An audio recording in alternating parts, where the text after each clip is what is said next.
Assalamualaikum warahmatullahi wabarakatuh. Selamat bertemu kembali dengan Bu Nenden dalam pelajaran kimia.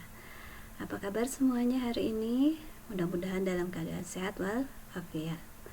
Pada kesempatan kali ini Ibu akan menjelaskan tentang pemisahan campuran.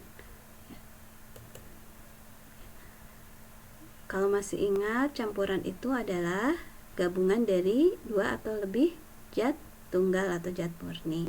Jadi, karena masih memiliki sifat masing-masing, sifat aslinya, sehingga campuran ini baik yang heterogen maupun homogen masih bisa dipisahkan kembali menjadi komponen-komponen penyusunnya. Nah, apa saja cara-cara pemisahannya? Kita lihat ini hanya beberapa, sebetulnya masih banyak lagi cara pemisahan campuran yang lainnya. Tapi hanya yang akan Ibu jelaskan hanya beberapa saja ya. Yang pertama itu adalah filtrasi atau penyaringan. Ya, ini yang paling sederhana ya, mungkin kalian juga sering melakukannya, yaitu metode pemisahan campuran yang berdasarkan ukuran partikel ya. Nah, jadi misalnya ingin memisahkan partikel yang besar dari yang kecil dari yang besar atau yang besar dari yang kecil, misalnya ya, kalau pasir dengan air, atau kita melihat di para pekerja bangunan juga mengayak, itu sama ya, itu merupakan salah satu contoh filtrasi juga ya. Nah, biasanya dia menggunakan penyaring atau yang disebut dengan filter. Nah, ini contoh sederhana kalau kita menggunakan kertas saring. Jadi ini ada corong kertas saringnya di sini. Nah, kita ingin memisahkan misalnya pasir dengan air. Nah, nanti pasirnya akan tertinggal nempel di kertas saring ini ya. Yang berikutnya destilasi atau penyulingan. Nah, kalau ini pemisahan campuran berdasarkan perbedaan titik didih, karena biasanya bentuknya campurannya itu cair dengan cair. Jadi untuk memisahkannya digunakan destilasi. Jadi ini dipanaskan ya si campurannya. Nah, ini ada pendingin. Nanti yang titik didihnya lebih rendah, dia akan menguap terlebih dahulu, sehingga nanti akan terpisah dari campurannya. Contohnya apa? Misalnya kita ingin memisahkan etanol dari campuran alkohol ya. Kemudian misalnya ingin memisahkan pada proses pemisahan minyak bumi. Nah, itu juga termasuk destilasi, hanya destilasinya destilasi bertingkat ya. Kemudian sublimasi. Nah, dari katanya sublim, berarti kalau masih ingat perubahan wujud zat, sublim itu berarti kalau menyublim itu dari gas ke padat atau padat ke gas. Nah, berarti sublimasi ini prinsipnya sama, menggunakan perubahan wujud itu. Jadi kalau kita ingin memisahkan campuran zat padat, nah itu bisa menggunakan sublimasi. Nah, tapi zat padat yang dipisahkannya itu harus yang dapat menyublim ya. Nah, contohnya misalnya kita ingin memisahkan campuran kapur barus ini ya. Kapur barus ini tercampur dengan pasir, kita ingin ngambil kapur barusnya aja. Nah, caranya pakai sublimasi. Jadi dipanaskan, ini ditutup, di atasnya pakai es batu untuk pendingin.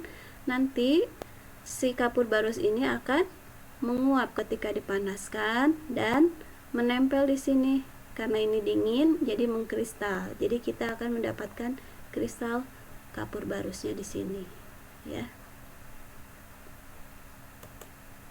Kemudian ekstraksi. Nah, ekstraksi ini pemisahan campuran berdasarkan kelarutan zat terlarut di dalam pelarut yang berbeda. Biasanya ekstraksi ini kita gunakan untuk mengambil sari dari suatu tumbuhan, atau ya misalnya contohnya buah, bunga gitu ya. Nah, kita ingin ambil sari dari buah misalnya buah mangga ya, buah stroberi, atau dari tumbuhan misalnya ingin bunga, kita ingin mengekstrak bunga apa misalnya, atau misalnya kita ingin mengambil minyak dari suatu tumbuhan juga bisa pakai ekstraksi ya. Nah, ini diekstraksi ini. Nah, sampelnya di sini nanti. Kemudian di sini ada labu dengan pelarut dan batu didihnya. Ini adalah tabungnya. Terus ini juga ada pendingin ya. Nanti akan diperoleh ekstrak atau sari dari apa yang kita inginkan. Kromatografi. Nah, kalau kromatografi mungkin baru dengar ya. Jadi kalau kromatografi itu pemisahan berdasarkan kecepatan zat larut yang bergerak bersama-sama dengan pelarutnya pada suatu benda penyerap atau disebut absorpsi ya. Nah, contohnya, nah ini yang digambar ini adalah pemisahan zat warna pada tinta ya. Nah, ini kayak kita bisa ngecek tintanya. Nah, jadi kalau kita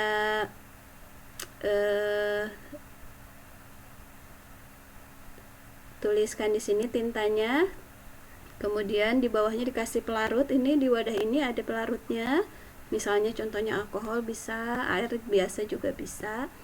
Nah, dia akan merambat. Nah, jadi tinta itu kan merupakan campuran ya, campuran dari beberapa warna. Nanti akan terpisah. Nah, seperti ini terpisah warnanya, ada yang coklatnya, ada birunya ya. Nah, ini disebutnya kromatografi karena berdasarkan perbedaan kecepatan merambatnya. Nah, siapa yang lebih cepat nih paling atas gitu ya. Nah, jadi manfaatnya apa? Banyak sekali. Misalnya kita ingin menguji zat warna dalam makanan ya. Tadi menggunakan apa? Untuk memisahkan tinta juga, atau memeriksa zat pestisida pada sayuran atau buah-buahan. Ya, evaporasi. Nah, evaporasi ini mah sederhana ya. Biasanya hanya diuapkan. Contohnya apa? Misalnya kita ingin mengambil garam dari air laut ya. Yang tambak-tambak garam itu kan hanya tinggal diuapkan air lautnya. Nanti kita akan mendapatkan garamnya. Jadi, evaporasi ini prinsipnya penguapan untuk mendapatkan zat padat dari campurannya atau pelarutnya ya. Mungkin itu beberapa cara pemisahan campuran yang dapat Ibu jelaskan. Nah, tugas kalian sekarang adalah membuat rangkuman dari materi-materi cara-cara pemisahan campuran tersebut ya. Silakan ditulis di buku, kemudian difoto dan dikirimkan lewat Google Classroom-nya ya. Kalau ada yang kurang paham atau ada yang mau ditanyakan, boleh lewat Japri atau dituliskan di kolom komentar ya. Terima kasih atas perhatiannya. Tetap semangat belajar di rumah. Assalamualaikum warahmatullahi wabarakatuh.